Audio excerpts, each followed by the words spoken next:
Một số bộ anime, manga hay đến nỗi bạn xem hoài không chán. 1. Gintama. Nhắc đến Gintama, người ta thường nghĩ đến một series parody hài hước, và sự thật là nó rất hài. Gintama là một câu chuyện lịch sử đầy ắp bi kịch, xen lẫn trong những mẩu chuyện ngắn, khi thì trào phúng, khi thì cảm động. Bên cạnh parody lịch sử, thì truyện còn phản ánh xã hội hiện đại theo cách vừa thực tế vừa châm chọc. Đặc biệt, các nhân vật trong Gintama giống y như cái cốt truyện của nó. Người nào cũng bên ngoài bẩn bựa, đầy rẫy những tật xấu, nhưng bên trong thì toàn là những con người sống quá nặng tình. Số 2. Attack on Titan. Như chúng ta đã biết, thì ngày 9 tháng 4, chương cuối cùng của đại chiến Titan, Attack on Titan, chap 139, đã được phát hành chính thức, khép lại hành trình 11 năm của tác phẩm này. Câu chuyện lấy bối cảnh khi toàn nhân loại phải sống sau các bức tường, được dựng nên để đề phòng những Titan ăn thịt người. Bản gốc tiếng Nhật gọi là Kyojin, cự nhân, nghĩa đen là người khổng lồ. Eren Yeager là nhân vật chính của bộ truyện. Sau cuộc tấn công của những Titan đã phá hủy, tạo ra lỗ hổng trên bức tường bảo vệ, anh thề rằng sẽ giết hết Titan sau khi chứng kiến một Titan tàn phá ngôi nhà và ăn thịt mẹ của mình. Thế nhưng, cho đến khi kết thúc, Attack on Titan đã mang đến cho người xem hết cú sốc này đến cú sốc khác, và nhiều sự đau lòng khi các nhân vật lần lượt ngã xuống.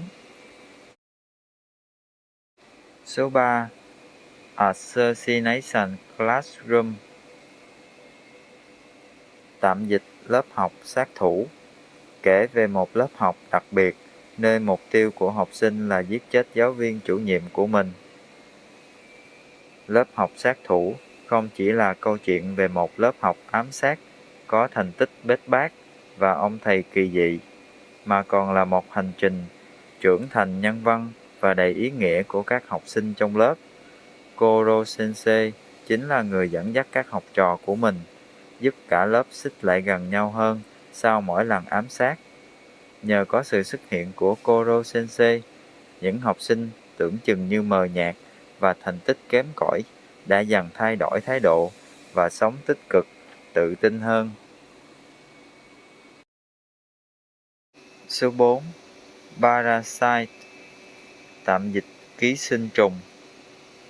Cậu bé Izumi Shinichi, 17 tuổi, đang sống với bố mẹ ở một vùng ngoại ô Tokyo.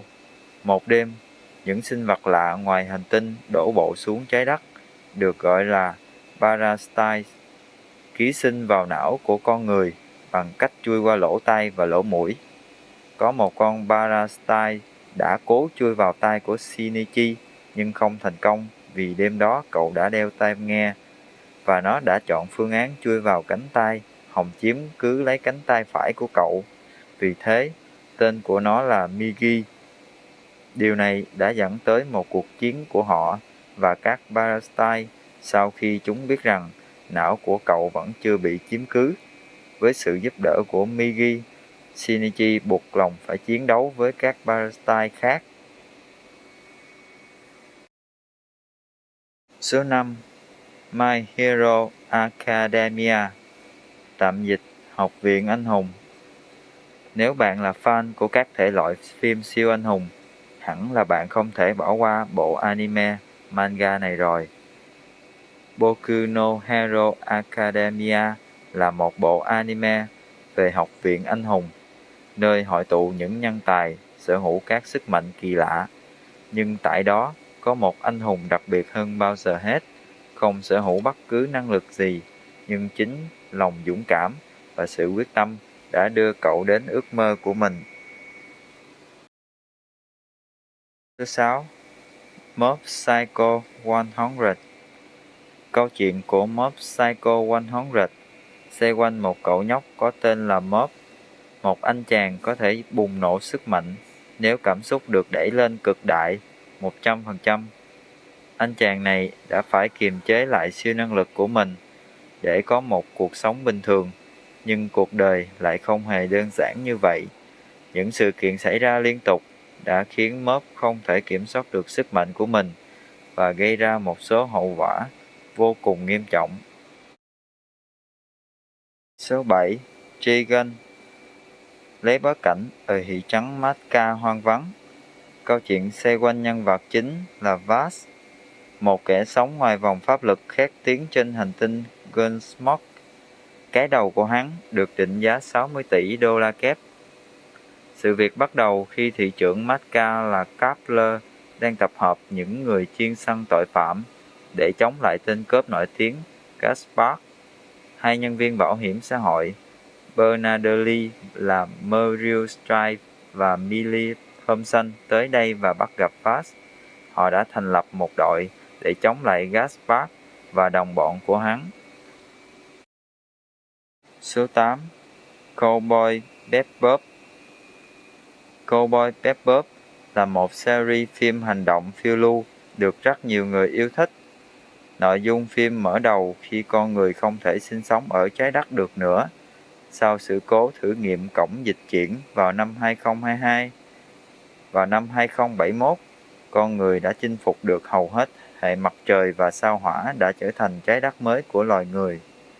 Khoảng thời gian này cũng vô cùng hỗn loạn khi các thế lực tội phạm vươn mình trỗi dậy, khiến cuộc sống của người dân gặp nguy hiểm. Để giải quyết vấn đề này, hệ thống săn tiền thưởng đã được thành lập và những thợ săn tiền thưởng, hay còn gọi là cowboy, xuất hiện. Số 9. JoJo Bizarre Adventure. Nếu là một fan cuồng nhiệt của anime Nhật Bản, hẳn bạn sẽ quá quen thuộc với cái tên JoJo Bizarre Adventure. Đây là một trong những bộ truyện tranh hành động thuộc hàng kinh điển tại Nhật Bản, được viết và minh họa bởi tác giả Hirohiko Araki, phát hành vào năm 1986 đến năm 2004. Số 10. Space Dandy. Space Dandy là một bộ anime chủ yếu nói về vòng 3 trong suốt thời lượng của bộ phim. Đây là một bộ anime để lại cho ta nhiều điều để suy ngẫm về tình yêu dành cho Mông, người đàn ông mạnh nhất vũ trụ, dành nhiều thời gian để ngắm nghía vòng 3 hơn bất kỳ phi vụ săn tiền thưởng nào.